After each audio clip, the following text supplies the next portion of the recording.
Hello everyone, Hassan speaking. Today I'm going to be going over the trap that I see every now and then, which comes from white perspective against a French defense stylist variation. So let's get started. The game starts off with pawn to e4, e6, d4, d5. These are standard French defense move orders. Of course, there are a lot of different moves white could play from here, such as e5 going into advanced variation, or knight d2 going into Tarrasch variation. Very respectable line. Note that white could even go into exchange variation in order to avoid all black preparations.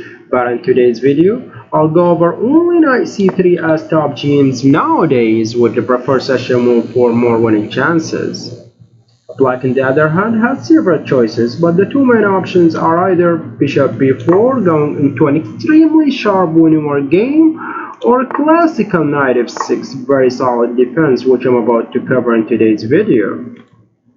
So typically e5 is kicking the knight away, knight goes to d7, white to grab more space in a king side, continuing with this space advantage with f4, so black immediately striking the center, attacking d4 pawn with typical French move c5, so white defend the pawn with knight f3 and black attacks the pawn one more time with knight c6, so white must solidify the center so he could have solid position.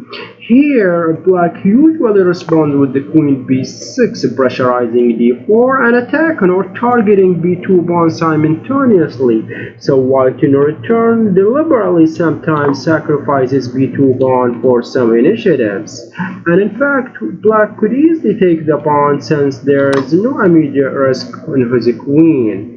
For example, if rook b1, queen a3, if knight b5, attacking the queen, threatening knight c7, forking rook and king, then he simply takes an a2, threatening capturing the rook, so white must protect his rook first, then eventually black plays or moves his queen to rook b8.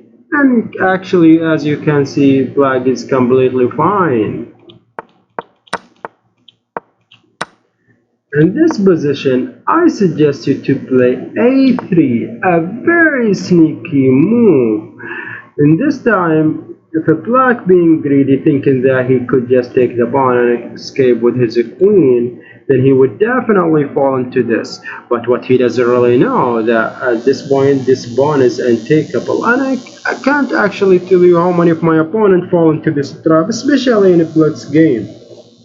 So let's see what would happen if they take. Okay, firstly you can see from the engine how white is totally winning, and from your side you could just pause the video and try to find the best move in this position for white while I give you a couple of seconds. Okay, are you ready?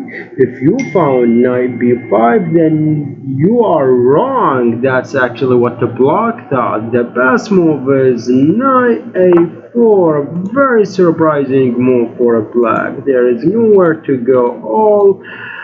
All squares are controlled by white camp. He has nothing but giving up his queen for a rook, declaring that white is totally winning from the opening.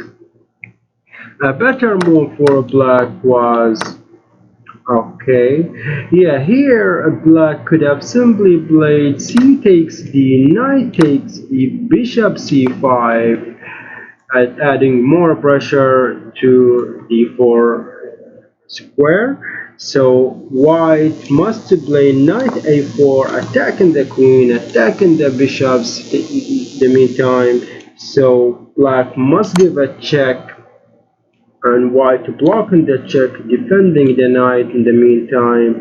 So here knight takes knight, bishop takes knight, bishop takes bishop, queen takes bishop, and as you can see, the game is playable for both sides of b5, knight c5, and actually both of them have a decent position. So that's it for today. Hope you guys got something out of it. I believe these lines are very important to know before you participate in an official tournament. Thank you for watching and see you in the next video. Goodbye.